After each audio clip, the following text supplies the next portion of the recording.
Hello, Internet. It's time for another Wednesday's serial. This time I'm gonna try to do something a little quick, a little easy, and just go through the week. It was a small haul for me, but a pretty impactful one. So I'm just gonna jump to it and talk about Batman 19. This is apparently a two-parter. We have Clayface. We have a starting off with Bruce Wayne being a criminal. You figure it out. I don't know. What were they gonna do? I don't know. I just feel like there's kind of this dead area in between, and without it being Harper Row related, it really just doesn't. I don't know. It didn't do a lot for me, but it didn't completely miss either. And there's this great backup with Superman and Batman where you have a weird little mystical thing going on, and Batman kind of sounding like the most insufferable person. You have Alex Maleev doing art, and it's more exciting than the main story. And what is interesting is we have the start of what would have been What the Fuck Month, but instead it's just gatefold cover month with ads inside. But I don't know. It was it's an interesting thing. It's kind of cool to see that they're doing something with the covers, even if it doesn't amount to much, so oh well. There was Hawkeye with this cover I've been seeing forever since before it came out, and it just kind of deals with the woman of Hawkeye's life and kind of wanders through. It has a little moment. It's interesting to just see him kind of deal with some emotional stuff and just have an issue like that. We've already had one of those in this series, but it's hitting a note, and it's not as exciting as some other issues, but it's kind of fun to almost have a romance comic. I mean, why not, right?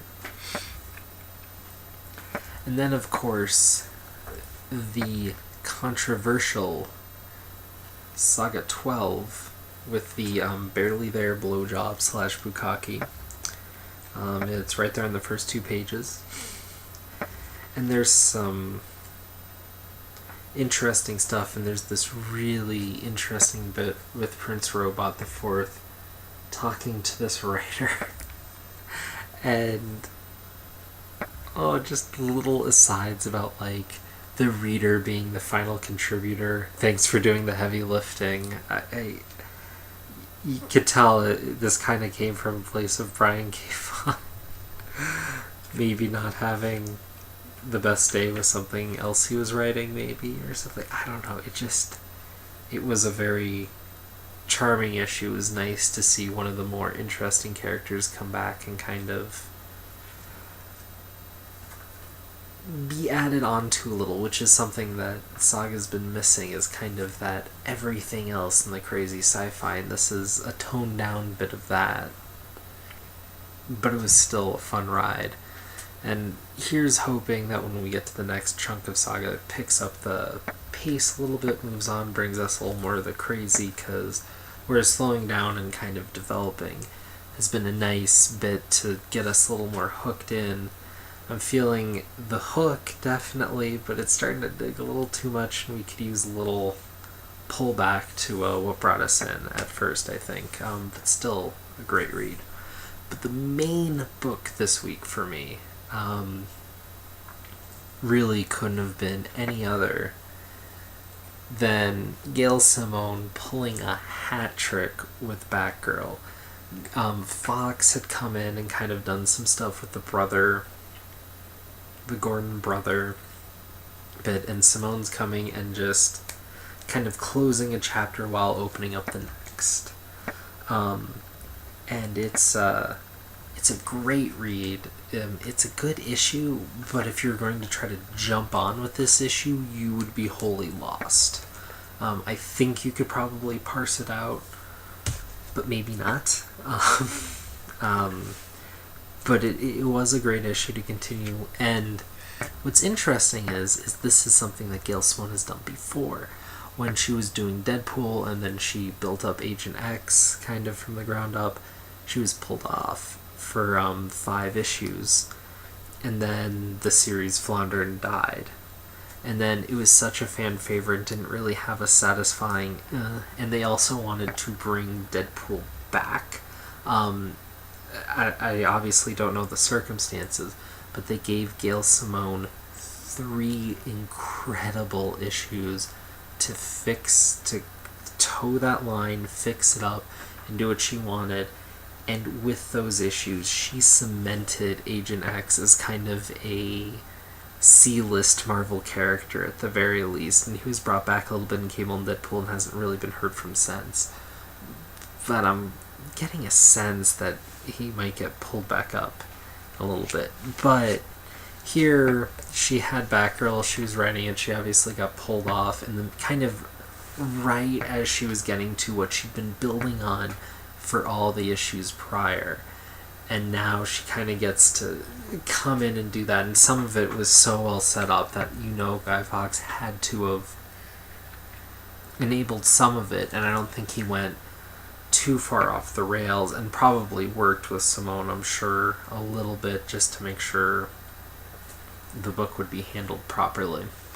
And of course, editors, who knows how much of a hand they're playing here, and whatever kind of was missing is here. And Simone's back, and you can feel in this book, and it's great. I will say, to the defense of the intermediary, you have 2 issues that were so caught up in momentum with everything before, and they were done well, they weren't great, and they never could have been, because you're in the middle of someone else's story, right? Pretty much what would be equivalent of like the 3rd act, and you can't, it's not your subtlety, it's not your touch, and you're trying to play something else. That's too rough. I don't think any writer could pull that off, because you're trying to be someone else doing their story, not just like a story, like another Joker story, and you're wrapping it up or whatever. Like, no, this was the story that was being built, and but again, the what the fuck month. Woo. So I hope you all really enjoyed your pull this week. I have a sense, because I've had 2 small weeks now, that the next week's going to get up there. But I am looking forward to try to do some stuff. I earlier tonight talked to DaCosta DC. Hopefully that's up on the channel. I haven't gone to check to make sure that got uploaded. And also, if there's any interest, I was thinking of trying to talk a bit about this as it's coming back, and I just reread it. Also, maybe talking a little bit about this run a little later on, mostly Winnick, but there's also Smith and a few other intermediate writers, notably the Starman lore coming in for a touch. But yeah, I don't know what you guys are looking for in videos. I'll probably do it anyways if I want to, and if you want it, maybe we'll see. But I don't know. Also, I'm trying to reach out to the community and have one-on-one talks just here and there sporadically. Nothing. The only ongoing bit is for me to keep doing it, but just, talk to people one-on-one. So far I've been talking to people I know a little bit better for whatever reason. But if you'd be interested and you're making videos, or if you're thinking about starting, we'll see. But yeah, if you'd like to do that, scheduling is always a pain in the butt, but usually I strive to try to make it work out. But if I can't do it, I can't do it. And if you can't do it, you can't do it. All's fair. And sometimes it might take a while to set up, and that's fine. But yeah, if you're interested, let me know. If there's a topic you'd like to talk about, certainly. And despite tonight, I'd like to try to, make sure those videos are only about an hour or so to make them watchable, basically. So yeah, if anyone's interested, let me know, and hopefully that will be over a while, because I don't want to try to do it all at once and then it's terrible. Blah blah blah blah blah blah. But comics, man, comics. No Ninja Turtles this week. I'm getting that Spider-Man itch back. Man, it's rough. But, yeah. Hit me up, guys. Let me know. Or gals. There's some gals out here, right? Right? Alright. Peace, guys. Have a good one.